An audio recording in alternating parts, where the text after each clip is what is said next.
I have been putting this one off. Not because the stories are hard to find. They are everywhere. Court filings, depositions, 40 years of 4 guys telling 4 different versions of the same afternoon.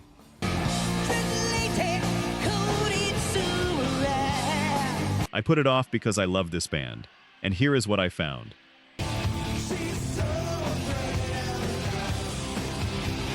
The betrayals are not a footnote to Mötley Crüe. They are the engine. 10 of them, counting down.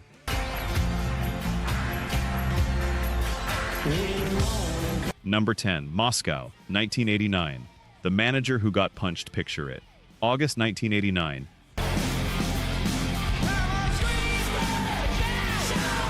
Mötley Crüe are flying into the Soviet Union to play an anti-drug benefit, and they are, for the first time in their entire career, actually sober. That detail alone gets me. The most chemically ruined band in America shows up to a peace festival clean, and it is everyone else who is loaded.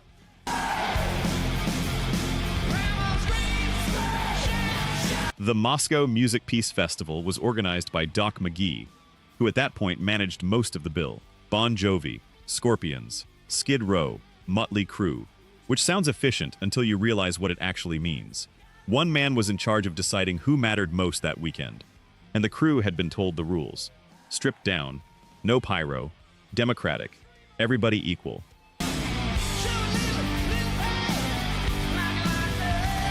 Then they got told they had been moved down the bill, and then Bon Jovi closed the show, with pyro. And here is the part I did not know until I started digging. Tommy had been sober the whole trip, which means the first drink he had in Russia was the one he grabbed off Sebastian Bach on his way to go find Doc. He found him, he punched him, he told him he was fired on the spot.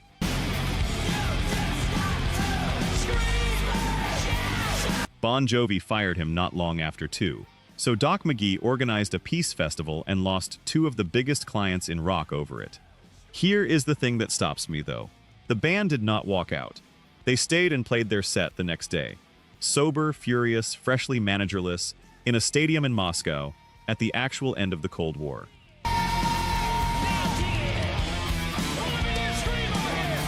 And I know how this sounds. A guy got punched, funny rock story, move on. But look at what it establishes. 1989, absolute peak, right on the doorstep of Dr. Feelgood. And the first instinct of this band, the moment they felt disrespected, was to remove somebody, permanently. Same day. That instinct never left them. And somewhere on this list, one of them ends up on the receiving end of it.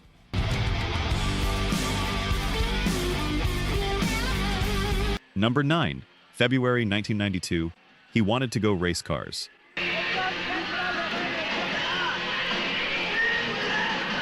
There is one on this list where the story behind it changed how I hear a record I have loved since I was a kid. We will get there. I think it will do the same thing to you. For now, 1992.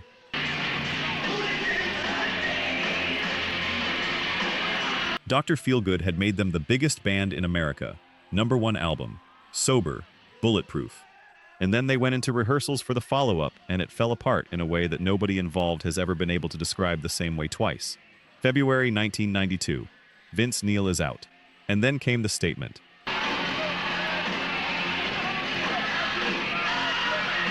The public explanation, put out days later, was that Vince was leaving to focus on racing cars. Racing cars. The lead singer of the biggest rock band in the country, coming off a #1 album, walks away for motorsport. Vince did not let that stand.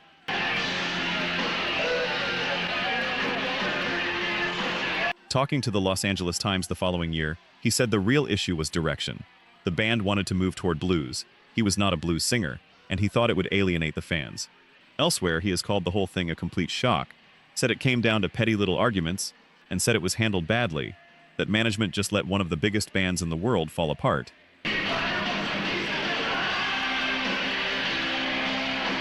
Nikki has maintained a different version entirely, that Vince quit. And this is the part that still gets me. 30+ years later, there is no agreed-upon answer to a very simple question. Was he fired, or did he leave? 2 versions, 2 men, 0 movement.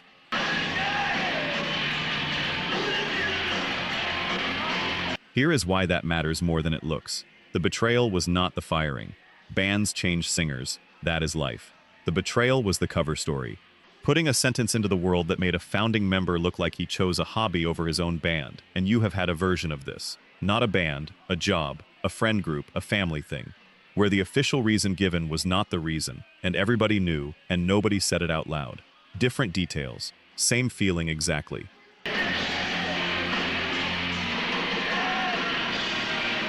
Let's look at the numbers. Only 9% of you are actually subscribed. Honestly, that's tough to see. Our team spends days hunting down archives and verifying every single fact just to tell these stories right. If you've made it this far into the video, you're clearly part of the community, so please hit subscribe. It costs nothing and helps us immensely. Now, for those already subscribed, very few of you have made the jump to our membership, and that's a hard pill to swallow because you're the ones who know our value best. If this channel has moved you or inspired you, consider joining. It's the price of one coffee, but it's the literal fuel for this channel. Let's keep this alive together. Back to the story. Number 8. The singer the label never wanted. I need to tell you something about John Corabi.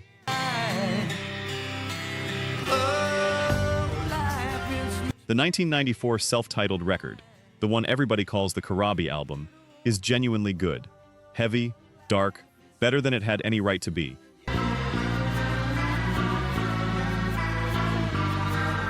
If you have never sat down with it, sit down with it.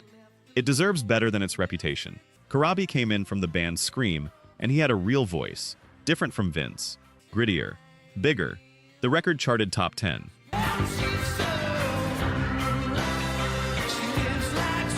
And then it collapsed.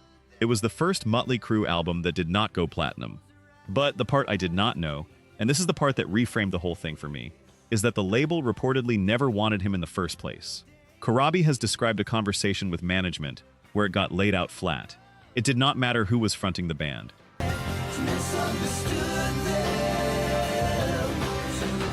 It did not matter how good he was. The record company had paid for Vince Neil, and anything that was not Vince Neil was not what they bought. The way Corabi tells it, the message was basically, it could have been Paul McCartney up there, and the answer would have been exactly the same. Sit with what that means for a second. He was hired into a job that the people funding it had already decided could not succeed.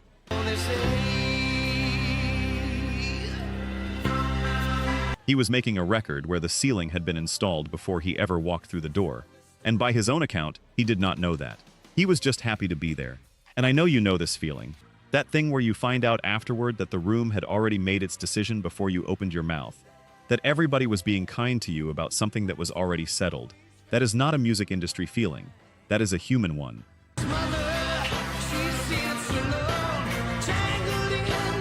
Number 7. No way, dude. While the meetings were already happening, this is the one that gets me.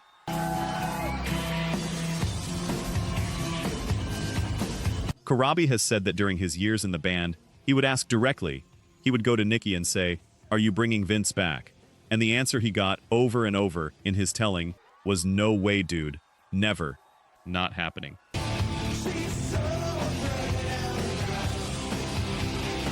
He worked out with Nikki in the mornings.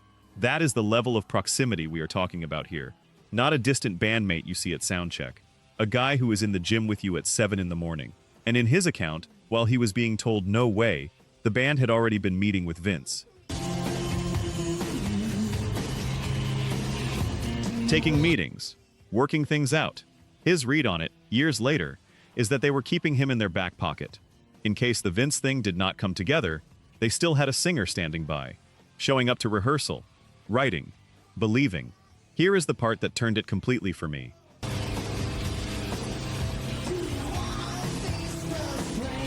Corabi does not even sound angry about it now. He has said he gets it. He has called it a smart business move. And he has also said that when they finally told him Vince was coming back, part of him was crushed, and part of him felt like a 300-pound man had stepped off his shoulders.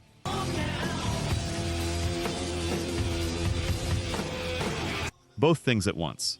Because there was that much turmoil inside that band. You just made a face. I know you did. Because I made the same one.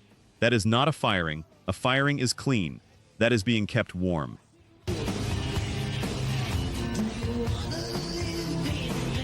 That is somebody letting you keep building something they have already quietly decided to take away from you, and then when it was over, Corabi has said the phone simply stopped. He had been the guy at every party, in every limo, invited to everything, and then he was nobody's call.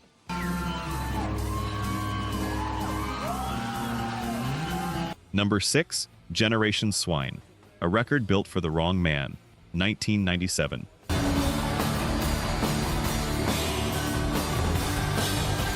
The reunion. Vince is back. On paper, everything is fixed. I remember being thrilled about this at the time. I remember being completely wrong about this at the time. Here is what actually happened. Most of the material for Generation Swine had been written and worked up while Corabi was still the singer. Written for his voice, his range, his delivery.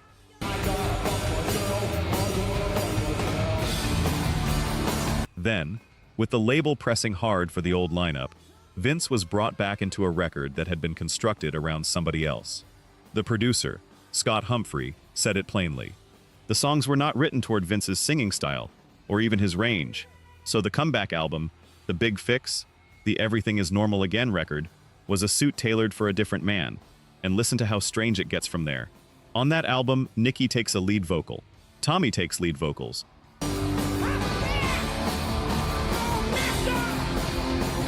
First time either of them had done that on a Mötley Crüe record. Meanwhile, the accounts of those sessions describe Corabi getting squeezed out of a process he had started, and Mick Mars getting pushed to the edges of it too, to the point where Mick was openly saying this would be his last album with the band. And the exit itself.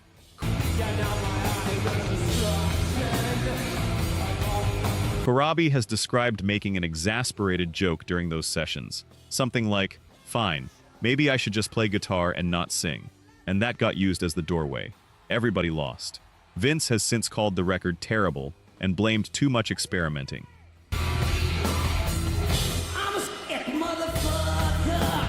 It was the end of their run with Elektra. And this is the bit that gets me. Nobody in this story got what they wanted. Not the label, not Vince, not Corabi, not Mick. 4 grown men and a corporation, all pulling in opposite directions, and the thing that came out the other end is a record none of them defend.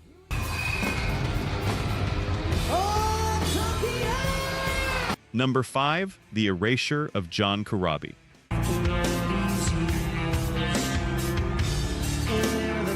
This one is not a dramatic moment. There is no punch, no meeting, no contract. It is quieter than that. And I think that is exactly why it bothers me more. Years after the fact, long after everyone had moved on, Nikki was still going at Corabi publicly.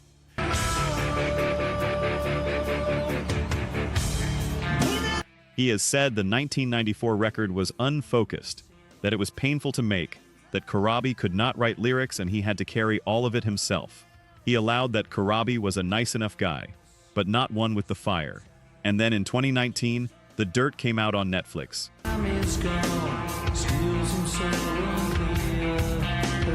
The big legacy piece, the story of the band, told the way the band wanted it told. John Corabi, the man who fronted Mötley Crüe for roughly 5 years and sang an entire album, appears on screen for a matter of seconds. Seconds. In a 2-hour film about the band's history. I have thought a lot about why that lands so hard, and I think it comes down to this. Getting replaced is a fact of life in music. Getting written out is something else.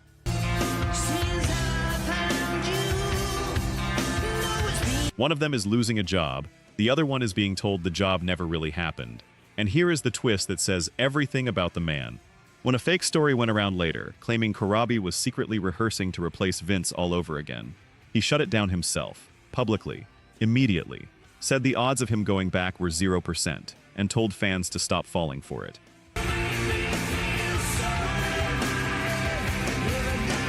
He defended the truth of a band that had spent years minimizing him, because he had more interest in the record being straight than in the score being settled. And if you have ever tried to explain to somebody why a record they have never heard of mattered, you know how that conversation goes. Say it anyway.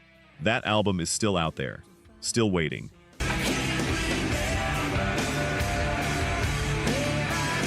Number 4, Tommy Lee Walks, 1999. 1999.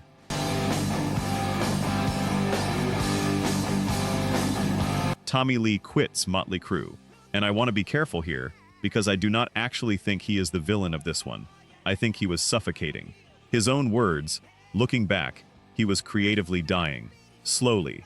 Not dramatically. Slowly.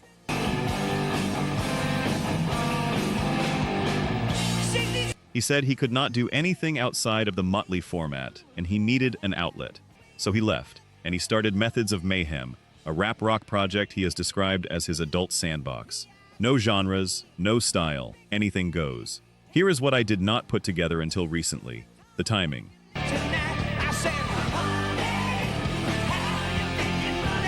He formed that band right as his marriage to Pamela Anderson was ending. He has said he was in a bad place in his life. That was not a career move. That was a man reaching for the only thing he had ever known how to reach for. The album went gold, and then the whole project dissolved inside of a year. But from inside the band, this was still a desertion.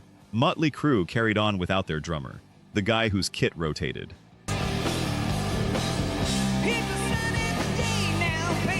The guy who was as much the visual identity of that band as anybody in it. And notice the pattern forming. Vince gone in 1992, back by 1997. Tommy gone in 1999, back by the mid-2000s.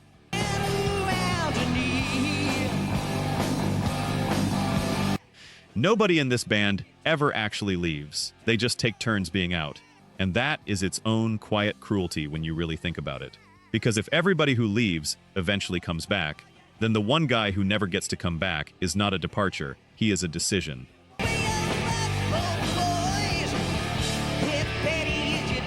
Number 3.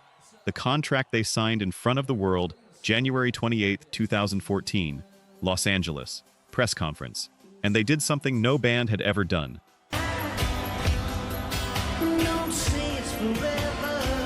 Mötley Crüe announced their retirement, and to prove it, they signed a cessation of touring agreement, a legally binding document effective at the end of 2015, stating that after that date they could not tour under the name Mötley Crüe, signed in front of global media, with their attorney in the room calling it the first of its kind.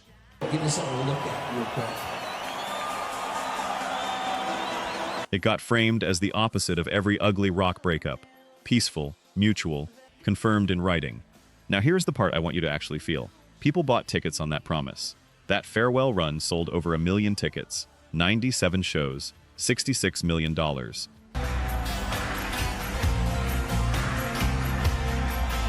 Every one of those people paid a farewell price for a farewell show. The final concert was New Year's Eve 2015 in Los Angeles. And by the band's own account, the 4 of them walked away afterward and stopped speaking to each other entirely. Then came The Dirt in 2019. Streaming exploded. A whole new generation showed up, and in November of that year they announced they were back, by releasing a video in which they literally blow the contract up.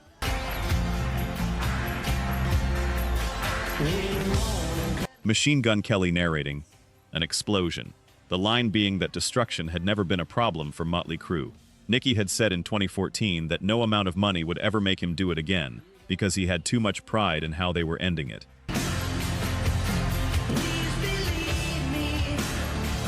Tommy later gave the actual reason, a stadium tour. That was the opportunity, and that is what ended the retirement. And look, I am not going to sit here and pretend I would not go see them. I would. You would. That is exactly the trap. But that contract was not a legal document. It was a marketing device, pointed directly at the people who loved this band enough to pay for a goodbye. That is the one on this list where the person betrayed was you. Give this something to look at real quick. Number 2. What was real on that stage and what was not this, is the one I told you about. And I said it changes the song.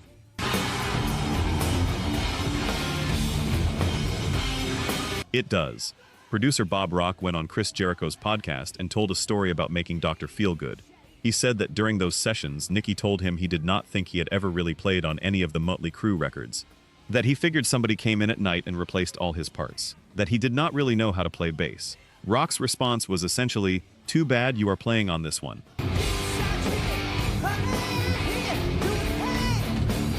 And then he worked him through it and made him play every note. Now, and this matters, so stay with me, Rock came out days later and clarified. He said it had been taken out of context, that Nikki was being self-deprecating, that the band was newly sober, that Nikki was joking about not remembering. He said at no point did he ever actually believe Nikki did not play on those records, and called him one of the most talented players he has ever worked with.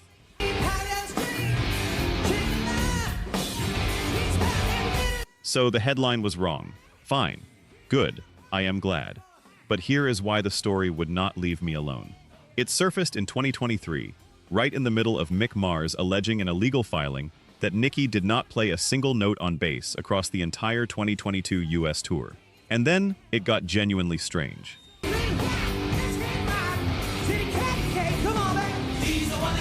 In response to that lawsuit, the band's own crew signed declarations, the front-of-house engineer included, describing backing tracks being used and attributing it to Mars's inconsistency.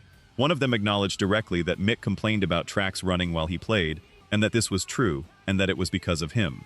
And then, weeks later, on the band's own Facebook page, a fan said he had seen the backing tracks tour, and the reply came back in all capital letters: there were no backing tracks for band members. Both of those things came out of the same camp, inside of a few weeks.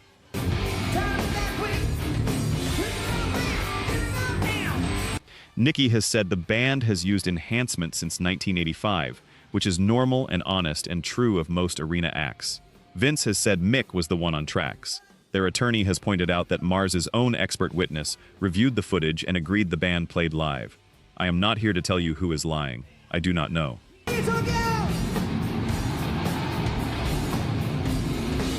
I am not sure anybody outside that circle does. What I know is that I used to put on Dr. Feelgood and hear 4 guys in a room. Now I hear 4 guys and everything that got argued about afterward, and I cannot get back to before. Some records do not just sound good. They know something about you. And sometimes you find out they know something you did not want to know.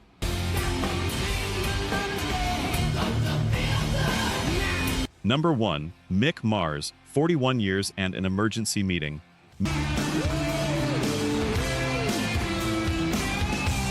Mick Mars was diagnosed with ankylosing spondylitis at 27, a disease that fuses the vertebrae in your spine. It is painful, it is disfiguring, and it does not get better.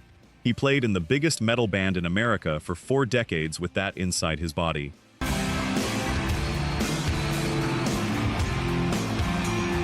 Just think about that for 1 second before anything else. October 2022. After the stadium tour, Mick announces he can no longer handle the road. But, and this is the entire case, right here, his statement said he would continue as a member of the band. He was giving up touring, not the band. He said he could still do a residency, still record. The next day, the other 3 put out their own statement saying he had retired. Full stop, no qualification.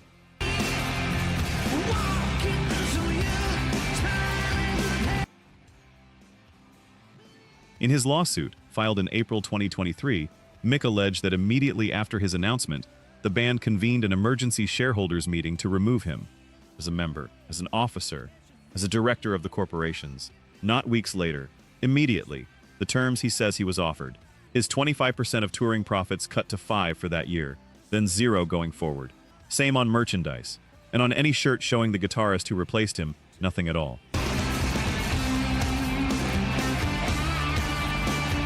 He alleged that Nikki had spent years telling him he was forgetting chords, that fans were complaining, that his playing was slipping. His attorney's line was that Mick had been pushed around in that band for far too long, and they were not going to let it continue. The band's position was the opposite, that retiring from touring is resigning. That a 2008 agreement Mick himself voted for and signed said a resigning shareholder receives nothing attributable to live performance.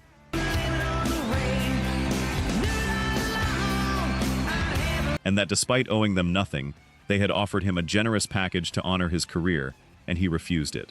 And then he said the thing I have not been able to shake.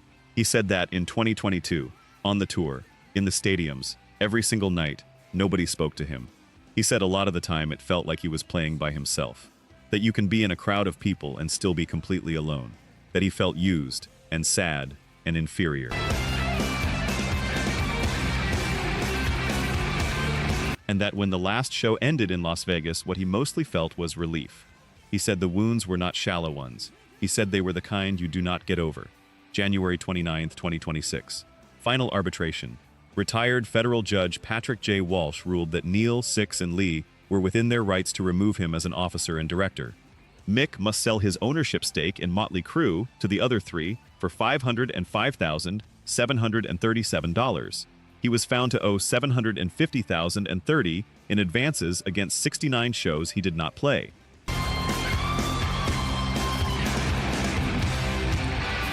subtract one from the other, and the founding guitarist of Mötley Crüe owes the band $244,293. Their attorney said the band had been fully vindicated.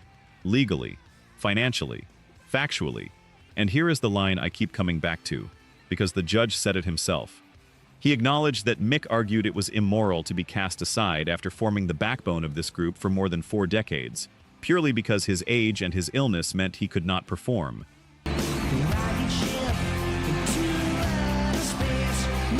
And the judge said he was not unsympathetic to that argument, but that it was not his job, in the context of an arbitration, to weigh in on the morality of the band's decision.